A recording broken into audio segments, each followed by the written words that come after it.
Hello friends, എല്ലാവർക്കും നമസ്കാരം.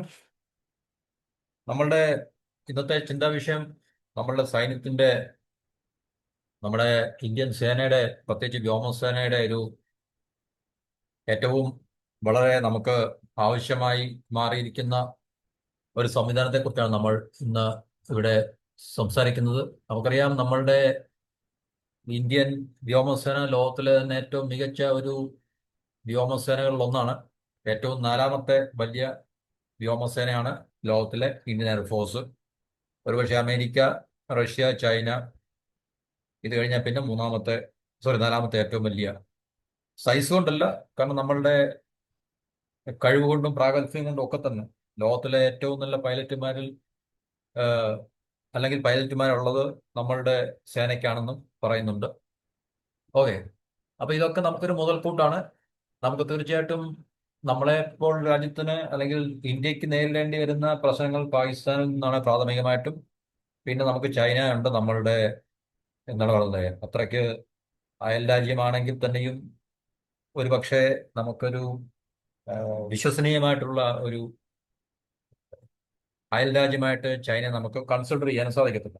പ്രത്യേകിച്ച് അവർക്ക് പാകിസ്ഥാനുമായിട്ടുള്ള വളരെ അകമഴിഞ്ഞിട്ടുള്ള എന്താണ് പറയുന്നത് ബന്ധം, അതുപോലെ തന്നെ അവരുടെ സൗഹൃദം എന്ന് പറയുമ്പോൾ തീർച്ചയായിട്ടും ഇന്ത്യയെ കൗണ്ടർ ചെയ്യാൻ വേണ്ടി മാത്രമാണ് എന്നുള്ള കാര്യം കൂടെ നമ്മൾ മനസ്സിലാക്കുക.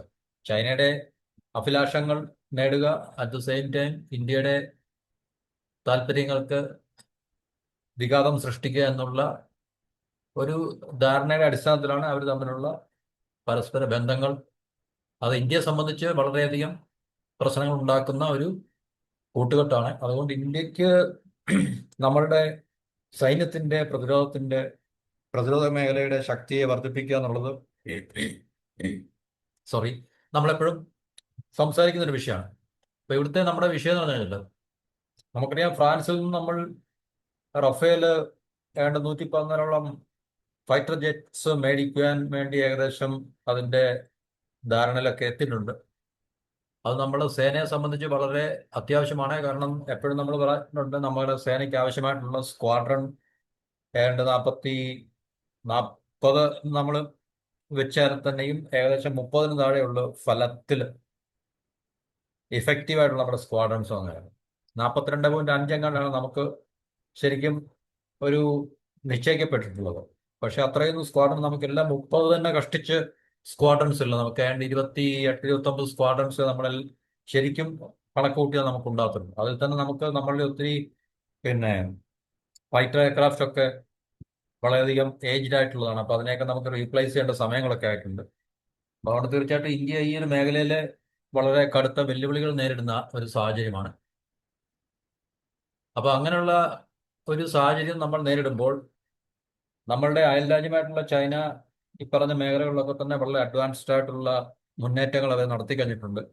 പ്രത്യേകിച്ച് 5th ജനറേഷൻ അവർ ഓൾറെഡി ആയിക്കഴിഞ്ഞിട്ടുണ്ട്. 6th ജനറേഷന്റെ പണിപ്പുരയിലാണ് അവർ. അപ്പം ചൈനയുടെ കൈവശം ഈ പറഞ്ഞ ആയുധം മീൻസ് ഈ പറഞ്ഞ 5th ജനറേഷൻ ഫൈറ്റർ എയർക്രാഫ്റ്റ് ഉള്ളതുകൊണ്ട് അവർ പാകിസ്ഥാനും കൊടുക്കും, അല്ലെങ്കിൽ പാകിസ്ഥാൻ താമസിയാതെ ചൈനയിൽ നിന്ന് വാങ്ങിക്കാൻ ഉള്ള സാധ്യത ഉണ്ടെന്നൊക്കെ തന്നെ നമുക്ക് പൊതുവെയുള്ള റിപ്പോർട്ടുകൾ നമുക്ക് മനസ്സിലാക്കാം. അപ്പൊ ഇന്ത്യയെതിരെ നമുക്ക് സ്വന്തമായിട്ട് വികസിപ്പിച്ചെടുക്കുന്നതിലേക്ക് നമ്മൾ കാര്യമാത്രമായിട്ടുള്ള ഒരു പ്രോഗ്രസ് നമ്മളിതുവരെ ഉണ്ടാക്കിയെടുത്തിട്ടില്ല. കാരണം ഇതിനുള്ള തുടക്കം കുറിക്കാൻ നമ്മൾ പോകുന്നതേ ഉള്ളൂ. 5th ജനറേഷൻ എയർക്രാഫ്റ്റിന്റെ നമ്മൾ സ്വന്തമായി നിർമ്മിക്കാൻ പോകും. അപ്പൊ അതുപോലെ തന്നെ ആ നിലനിൽക്കുന്ന ഗ്യാപ്പിനെ നമുക്ക് ഫില്ല് ചെയ്യാൻ ഇതുവരെ നമുക്ക് മറ്റു രാജ്യങ്ങളിൽ നിന്ന് മേടിക്കുക എന്നുള്ളൊരു തീരുമാനത്തിലേക്ക് നമ്മൾ വന്നിട്ടില്ല. അപ്പൊ 5th ജനറേഷൻ നമുക്കായിട്ടില്ല. ഫ്രാൻസിന്റെ റഫേലൊക്കെ 4.5 അല്ലെങ്കിൽ 4.5 ജനറേഷൻ ആണ് എന്നാണ് പറയുന്നത്. ഇപ്പൊ റഷ്യയിൽ നിന്നും നമ്മൾ നേരത്തെ ഉള്ള വീഡിയോയിൽ പറഞ്ഞിട്ടുണ്ട്, സുഖോയ് 57 വാങ്ങിക്കാനുള്ള സാധ്യതയുണ്ട്. കുറഞ്ഞത് 40 ഫൈറ്റർ എയർക്രാഫ്റ്റ് എങ്കിലും, സ്റ്റെൽത്ത് എന്ന് പറയപ്പെടുന്ന അവരുടെ ഫൈറ്റർ എയർക്രാഫ്റ്റ്. അപ്പൊ അത് 40 ഫൈറ്റർ എയർക്രാഫ്റ്റ് മേടിച്ച് നമുക്ക് ഏകദേശം 2 സ്ക്വാഡ്രൺസോളം നമുക്ക് മെയിൻറ്റെയിൻ ചെയ്യാൻ സാധിക്കും എന്നൊക്കെ നമ്മൾ മനസ്സിലാക്കുന്നുണ്ട്. പക്ഷേ ഇതുവരെ അതിനെക്കുറിച്ചുള്ള ഗവൺമെന്റിന്റെ ഭാഗത്തുനിന്ന് ഒരു കൃത്യമായിട്ടുള്ള, റഷ്യ അവരുടെ technology of transfer of technology അല്ലെങ്കിൽ സാങ്കേതിക വിദ്യ കൈമാറാനും സോഴ്സ് കോഡ് കൈമാറാനും ഒക്കെ തയ്യാറാണ്. ഇന്ത്യയുമായിട്ട് ജോയിന്റ് പ്രൊഡക്ഷന് കൊളാബറേഷനൊക്കെ തയ്യാറാണെന്നൊക്കെ ഉള്ളൊരു റഷ്യയുടെ നിലപാടൊക്കെ ഓക്കെയാണ്. പക്ഷേ ഇന്ത്യ ഇതിലെ അതിനെക്കുറിച്ചൊന്നും കൃത്യമായിട്ടുള്ളൊരു തീരുമാനം എടുത്തിട്ടില്ല എന്നാണ് നമുക്ക് മനസ്സിലാക്കാൻ സാധിക്കുന്നത്. അപ്പോൾ അങ്ങനെ ഇരിക്കുമ്പോഴാണ് നമ്മുടെ ഈ അടുത്ത സമയത്ത്, അതായത് ഈ പറഞ്ഞ പാർലമെന്റ് സമ്മേളനത്തിൽ നമ്മുടെ ഈ പാർലമെന്റിന് ഒരു കമ്മിറ്റി ഉണ്ട്, ഡിഫൻസിന്റെ, the parliamentary standing committee on defence. അപ്പോൾ അവർ ലോകസഭയിൽ പ്രസന്റ് ചെയ്ത റിപ്പോർട്ട്, ലോകസഭയിൽ എന്ന് പറഞ്ഞാൽ രാജ്യസഭയിൽ പ്രത്യേകിച്ച് അവർ പ്രസന്റ് ചെയ്ത റിപ്പോർട്ടിനകത്ത് പറയുന്നത്, നമ്മുടെ ഇന്ത്യൻ സേനയ്ക്ക് വേണ്ടി നമ്മൾ സിക്സ്ത് ജനറേഷൻ എയർക്രാഫ്റ്റ്, ഫൈറ്റർ എയർക്രാഫ്റ്റിന് വേണ്ടിയുള്ള പിന്നെ പരിപാടി നമ്മൾ വളരെ പെട്ടെന്ന് തന്നെ നമ്മൾ ആരംഭിക്കേണ്ടതാണ്. കാരണം അത് നമ്മളുടെ സേനയുടെ കോമ്പാറ്റ് കേപ്പബിലിറ്റി ഒക്കെ തന്നെ വളരെയധികം വർദ്ധിപ്പിക്കേണ്ടതായിട്ടുള്ളുണ്ട്. കാരണം നമ്മുടെ അയൽ രാജ്യങ്ങളായിട്ടുള്ള അല്ലെങ്കിൽ അയൽപക്കത്ത് ഈ പറഞ്ഞ രാജ്യങ്ങളൊക്കെ തന്നെ ഈ ഒരു മേഖലയിലൊക്കെ തന്നെ വളരെ അഡ്വാൻസ്ഡ് ആയിട്ടുള്ള മുന്നേറ്റങ്ങൾ നടത്തുമ്പോൾ നമുക്ക് അങ്ങനെ കൈ കെട്ടി നോക്കി നിൽക്കാൻ സാധിക്കത്തില്ല. അതുകൊണ്ട് ആ committee parliamentary committee on defence ആണ്. പല മേഖലകളെ, പല സെക്ടറിനെ കുറിച്ചുള്ള പാർലമെന്ററി സ്റ്റാൻഡിംഗ് കമ്മിറ്റി ഉണ്ട്. അപ്പോൾ ഡിഫൻസിനെ കുറിച്ചുള്ള സ്റ്റാൻഡിംഗ് കമ്മിറ്റിയാണ് ഈ റിപ്പോർട്ട് അവതരിപ്പിച്ചത്. അത് നമ്മുടെ ഇന്ത്യക്ക് ഈ പറഞ്ഞ സിക്സ് ജനറേഷൻ എയർക്രാഫ്റ്റ് വളരെ അത്യാവശ്യമാണ്. അതിലേക്ക് നമ്മൾ എന്തായാലും നമുക്ക് സ്വന്തമായി നിർമ്മിക്കുക എന്നുള്ളത് ഇപ്പം അപ്രാപ്യമാണ് നമുക്ക്. കാരണം ഫിഫ്ത്ത് ജനറേഷൻ എയർക്രാഫ്റ്റ് പോലും നമുക്കത് സാധ്യമായിട്ടില്ല. അവിടെ തീർച്ചയായിട്ടും നമുക്ക് സിക്സ് ജനറേഷൻ ഇപ്പോൾ സ്വന്തമായി നിർമ്മിക്കുക എന്നുള്ളത് ഒട്ടുമേ നമ്മൾ പ്രതീക്ഷിക്കില്ല. എന്നാലും നമ്മൾ തീർച്ചയായിട്ടും ഫ്യൂച്ചർ ഓറിയന്റഡ് ആകുക. കാരണം ദീർഘവീക്ഷണം ഉണ്ടെങ്കിൽ മാത്രമേ നമുക്ക് കാര്യങ്ങളെ നേടിയെടുക്കാൻ സാധിക്കത്തുള്ളൂ. അപ്പോൾ അതിനകത്തിൽ നമുക്ക് അതിന്റെ യാത്ര നമ്മൾ ഇപ്പോഴേ തുടങ്ങണം എന്നുള്ളതിനെ കുറിച്ച് ഒരു പാർലമെന്ററി ഈ പറഞ്ഞ കമ്മിറ്റി ഓൺ ഡിഫൻസ് അവർ റിപ്പോർട്ട് സമർപ്പിക്കുന്നു. അപ്പോൾ അതിന്റെ അടിസ്ഥാനത്തിൽ ആണ് നമുക്കറിയാൻ സാധിക്കുന്നത്, ഇന്ത്യ ഇപ്പോൾ നിലവിൽ ലോകത്ത് 2 കൺസോർഷ്യം ഈ സിക്സ് ജനറേഷൻ ഫൈറ്റർ എയർക്രാഫ്റ്റ് നിർമ്മിക്കുന്നതിന് വേണ്ടി നിലനിൽക്കുന്നുണ്ട്. അത് യൂറോപ്പിലാണ് ശരിക്കും പറഞ്ഞാൽ. അത് നമുക്ക് അതിനകത്തിൽ നമ്മൾ ഏതെങ്കിലും ഒന്നിൽ പങ്കെടുക്കുക എന്നുള്ളതാണ് നമ്മുടെ മുമ്പിലുള്ള ഇപ്പോഴത്തെ ഒരു ചോയ്സ് എന്ന് പറയുന്നത്. നമുക്കറിയാം, ഈ ഫിഫ്ത്ത് ജനറേഷൻ എയർക്രാഫ്റ്റ് ഡിസൈൻ ചെയ്ത് മാനുഫാക്ചർ ചെയ്യാൻ വേണ്ടി റഷ്യ നമ്മളെ 2018 നമ്മളെ ഇൻവൈറ്റ് ചെയ്തപ്പോൾ ഇന്ത്യ നിരസിച്ചതാണ്. നമ്മൾ കഴിഞ്ഞ വീഡിയോയിൽ പറഞ്ഞാണത്.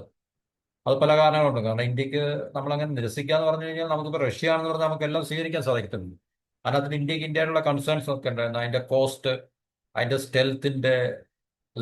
സ്റ്റെൽത്ത് ഫീച്ചറിന്റെ അല്ലെങ്കിൽ സ്റ്റെൽത്തിന്റെ ക്വാളിറ്റിയെ കുറിച്ച്, അതുപോലെ തന്നെ ഇന്ത്യയിലെ അതിനകത്തിലെ റോള് എത്രത്തോളം ഉണ്ട് എന്നൊക്കെയുള്ളത്. കാരണം റഷ്യക്കാണ് അതിൽ ഡോമിനൻസ്, ടെക്നീഷ്യന്റെ അതിലെ പിന്നെ സയന്റിസ്റ്റിന്റെ ഒക്കെ കാര്യങ്ങളിൽ റഷ്യക്കായിരിക്കും ഡോമിനൻസ് എന്നുള്ള ഇങ്ങനെയുള്ള പല കാരണങ്ങൾ വെച്ചിട്ട് ഇന്ത്യനകത്ത് നിന്ന് പിന്മാറുന്നുണ്ട്. അപ്പൊ ഇവിടെ ഇപ്പം നമുക്ക് ഈ യൂറോപ്പിലുള്ള 2 ഈ പറഞ്ഞ കൺസോർഷ്യം അതിലെ യൂറോപ്പിലുള്ള ഈ 6 രാജ്യങ്ങളാണ് അതിനകത്തിൽ ഏർപ്പെട്ടിരിക്കുന്നത്. യൂറോപ്പിലല്ല, ജപ്പാനുണ്ട് ഒരു കൺസോർഷ്യത്തിൽ.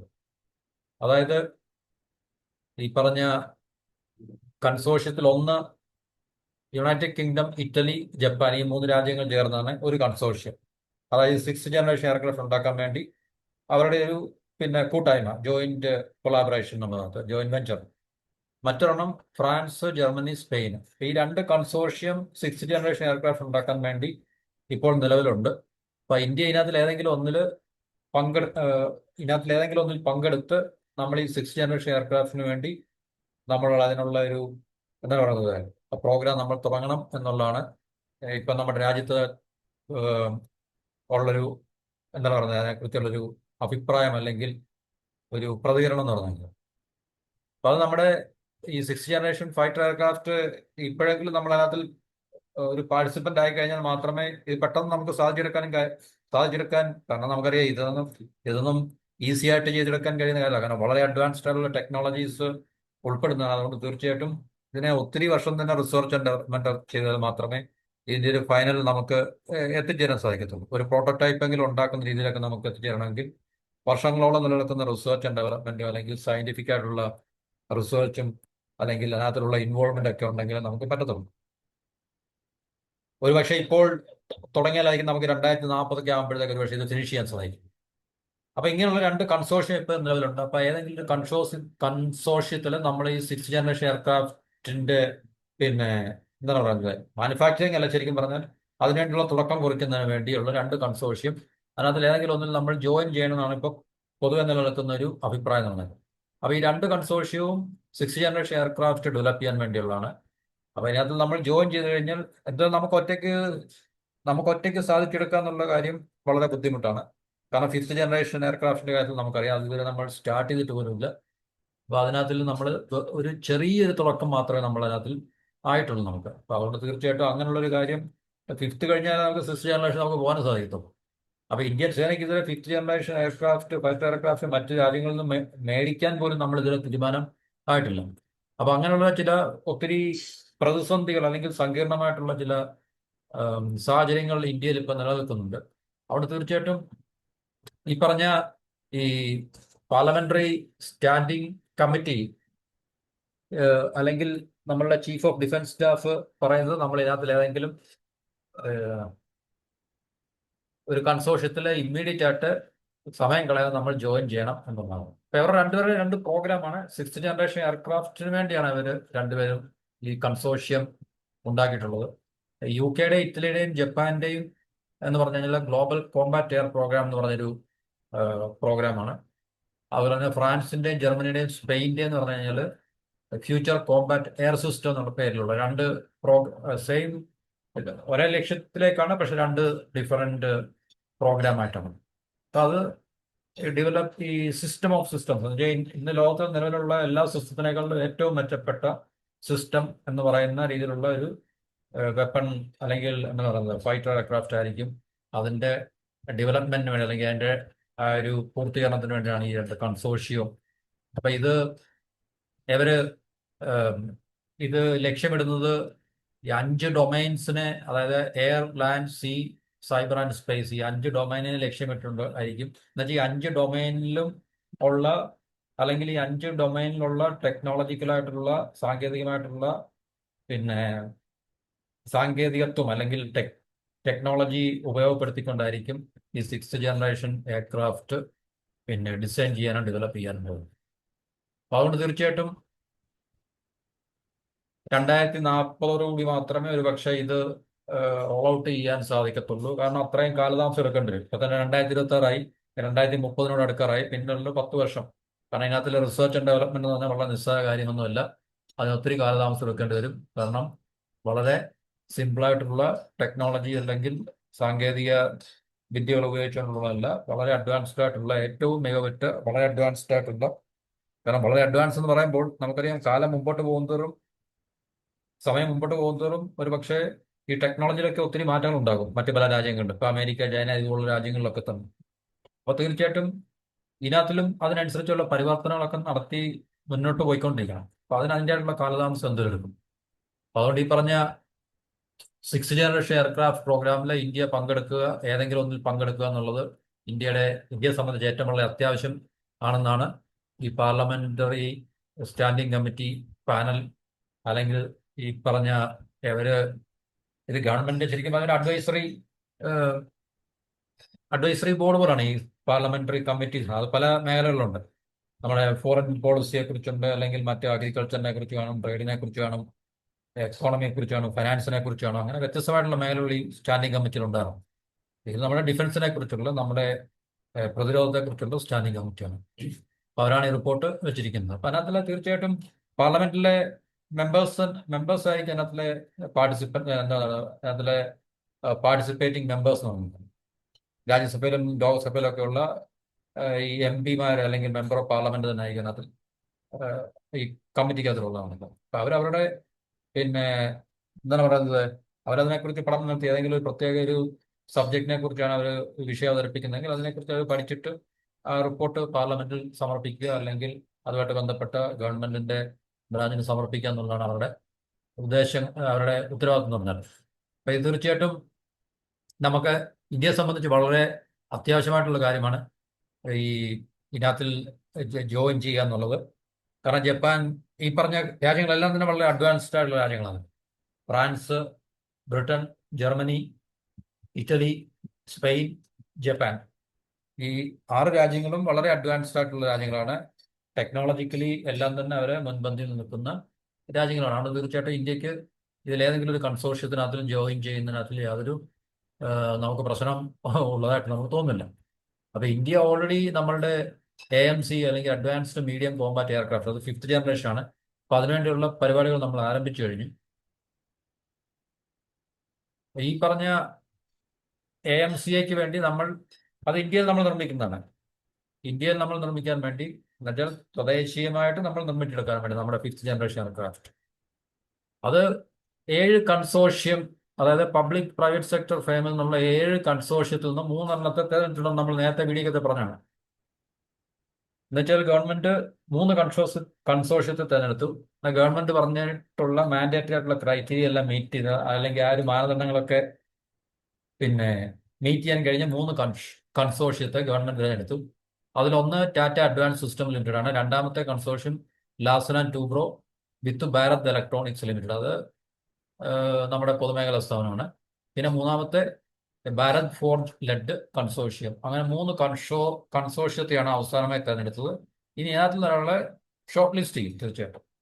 അപ്പൊ ഈ പറഞ്ഞ 3 കൺസോർഷ്യത്തിൽ ആർക്കാണ് കോൺട്രാക്ട് കൊടുക്കുന്നത് ചോദിച്ചു കഴിഞ്ഞാൽ, അതിലെ ലോവസ്റ്റ് ബിഡർ നമ്മളിലെ കൊട്ടേഷൻ സ്വീകരിച്ചാൽ അതിൽ ഏറ്റവും ലോവസ്റ്റ് കോട്ട് ആരാണോ കോട്ട് ചെയ്യുന്നത് അവർക്ക് കൊടുക്കുന്നുണ്ട്. അതിൽ അങ്ങനെ കോട്ട് നോക്കിയല്ല, ബാക്കി ഒത്തിരി ക്രൈറ്റീരിയ എല്ലാം ഉണ്ട്. പക്ഷെ അതെല്ലാം മീറ്റ് ചെയ്തിട്ടുണ്ട് ഈ 3 കൺസോർഷ്യം. അപ്പൊ ഇതിനകത്ത് നമ്മളെ സംബന്ധിച്ച് ഈ AMCയെ സ്പീഡപ്പ് ചെയ്യുക എന്നുള്ളത് വളരെ അത്യാവശ്യമാണ്. കാരണം ചൈനയ്ക്ക് already J-20 5th generation fighter aircraft ഉണ്ട്.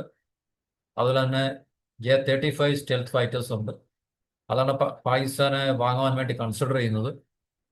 J-20 ഓൾറെഡി അവർ ഡിപ്ലോയ് ചെയ്തിട്ടുണ്ട്, ചൈന അവരുടെ സേനയിൽ വിന്യസിച്ചിട്ടുണ്ട്. പിന്നെ J-35 ഉള്ള അതിനേക്കാൾ ലേറ്റസ്റ്റ് ആയിട്ടുള്ള സ്റ്റെൽത്ത് ഫൈറ്റേഴ്സ് ആണ്. അപ്പോൾ അത് തീർച്ചയായിട്ടും ചൈന അവരുടെ 2 6th ജനറേഷൻ പ്ലാറ്റ്ഫോം ടെസ്റ്റ് ചെയ്ത് കഴിഞ്ഞു, J-36 J-50 എന്ന് പറഞ്ഞു. അപ്പൊ ചൈന ഓൾറെഡി 6th ജനറേഷനിലൊക്കെ പോയി കഴിഞ്ഞു, മനസ്സിലായി. 5th ജനറേഷൻ അവർ കംപ്ലീറ്റ് ചെയ്ത് കഴിഞ്ഞു, 6th ജനറേഷനിലൊക്കെ അവർ പോയി കഴിഞ്ഞു. അപ്പൊ അങ്ങനൊരു ശക്തി നമ്മുടെ അയൽപക്കത്തുള്ളപ്പോൾ നമുക്ക് തീർച്ചയായിട്ടും ഇപ്പോഴും 5th ജനറേഷൻ പോലും ആകാതെ നമ്മൾ നിൽക്കുക എന്ന് പറഞ്ഞു കഴിഞ്ഞാൽ നമ്മൾ എത്ര പുറകിലാണ് എന്നുള്ളതാണ് നമ്മൾ എത്രത്തോളം സമയം വേസ്റ്റ് ആക്കിയ ഒരു രാജ്യം എന്ന നിലയിൽ നമ്മൾ മനസ്സിലാക്കേണ്ട കാര്യം. ഇപ്പോഴെങ്കിലും നമ്മളിത് തുടങ്ങണമെന്ന് നമ്മൾ ആഗ്രഹിച്ചതും അല്ലെങ്കിൽ തുടങ്ങാൻ വേണ്ടി നമ്മൾ ഇപ്പോൾ അതിനുള്ളൊരു എന്താണ് പറയുന്നത് ഇനിഷ്യേറ്റീവ് ഒക്കെ എടുത്തത് വളരെ നല്ല കാര്യം തന്നെ. നമുക്കറിയാം ഇതൊന്നും അത്ര പെട്ടെന്ന് നമുക്ക് സാധിച്ചെടുക്കാൻ സാധിക്കത്തില്ല.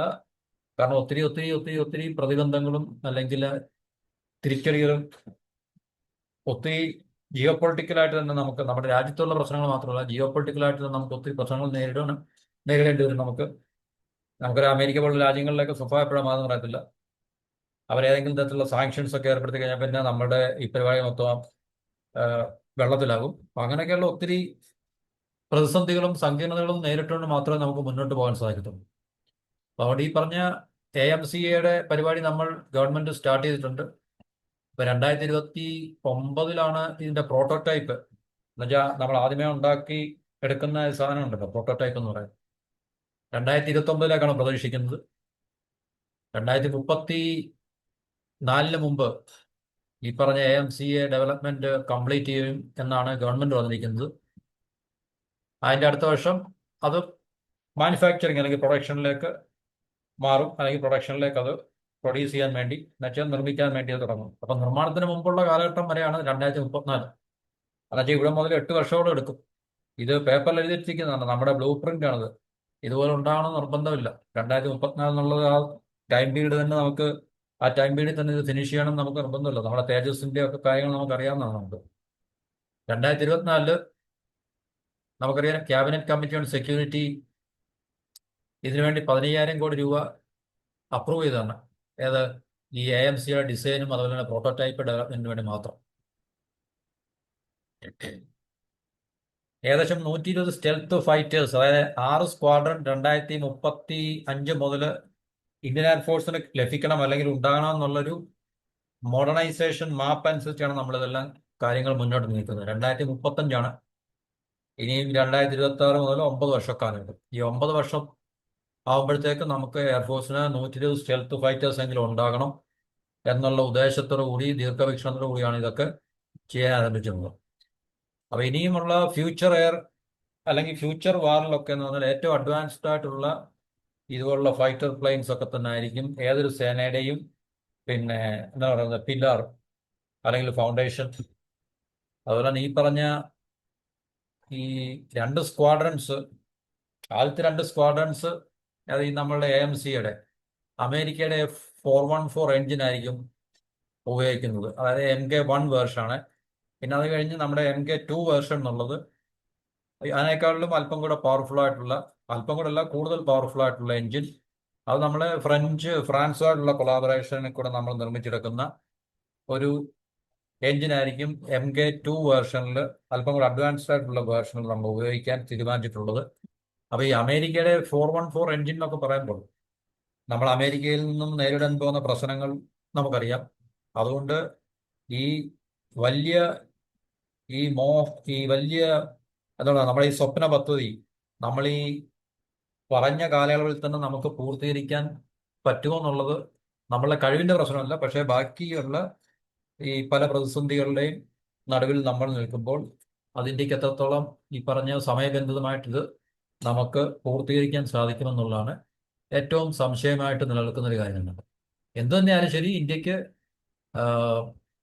ഇനിയിപ്പം പ്രത്യേകിച്ച് പുറമോട്ട് തിരിഞ്ഞു നോക്കാനൊന്നുമില്ല. നമ്മൾ ഈ പറഞ്ഞ ഫിഫ്ത്ത് ജനറേഷൻ എയർക്രാഫ്റ്റുമായിട്ടും ഫിഫ്ത്ത് ജനറേഷൻ ഫൈറ്റർ എയർക്രാഫ്റ്റിന്റെ കാര്യത്തിലും അതുപോലെ തന്നെ സിക്സ്ത് ജനറേഷൻ ഫൈറ്റർ എയർക്രാഫ്റ്റിന്റെ കാര്യത്തിലും ഒരു കോംപ്രമൈസും വിചാരിക്കാതെ മുന്നോട്ട് പോവുക എന്നുള്ളതാണ് ഇന്ത്യയെ സംബന്ധിച്ച് ഇനിയും നമുക്ക് എന്താണ് പറയുക ചെയ്യാനുള്ളൊരു കാര്യം തന്നെ.